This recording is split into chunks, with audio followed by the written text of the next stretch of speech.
Title: Whispering Shadows.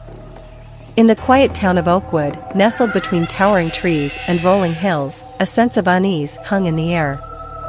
For years, the old Miller house had stood abandoned, its darkened windows staring out like empty eyes.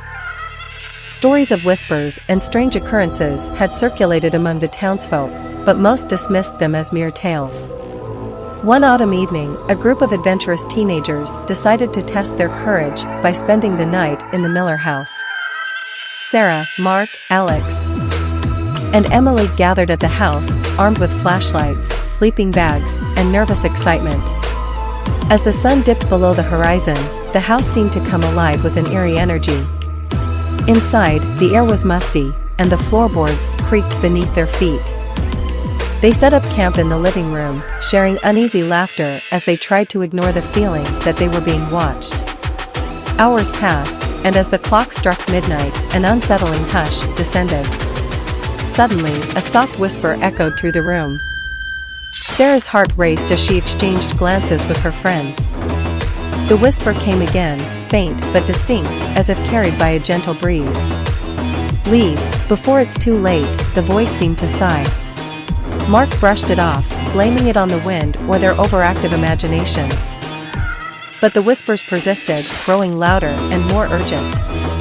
Emily's flashlight flickered, casting eerie shadows on the walls. Their bravado began to waver, and the thought of leaving crossed their minds. As they debated their options, the temperature dropped dramatically. Their breath hung in the air, forming misty clouds. In the dim light, they saw movement in the corner of the room. Shapes seemed to dance, casting shadows that appeared to have a life of their own. Fear gripped their hearts as the shadows twisted and contorted, forming grotesque shapes on the walls. The whispers turned into chilling laughter that seemed to emanate from every direction. Sarah's voice trembled as she suggested they leave, but the door slammed shut with a deafening bang, sealing them inside. Panic set in as they frantically tugged at the doorknob, but it wouldn't budge. The laughter grew louder, echoing through the house like a malevolent symphony. They retreated to a corner of the room, huddling together for comfort as the shadows closed in. Suddenly, a figure materialized from the darkness, its features obscured by a tattered cloak. The figure glided closer, its eyes gleaming with an otherworldly light. The teenagers were paralyzed with terror as it reached out, its cold fingers grazing Sarah's arm. "Join us," the figure hissed, its voice a chilling whisper that seemed to slither into their minds. The walls seemed to close in, the air thickening with a suffocating pressure. They closed their eyes and clung to one another, desperately hoping that this nightmare would end. Just as they felt themselves slipping into a state of resignation, a brilliant light pierced the darkness. The door burst open, flooding the room with the glow of the outside world.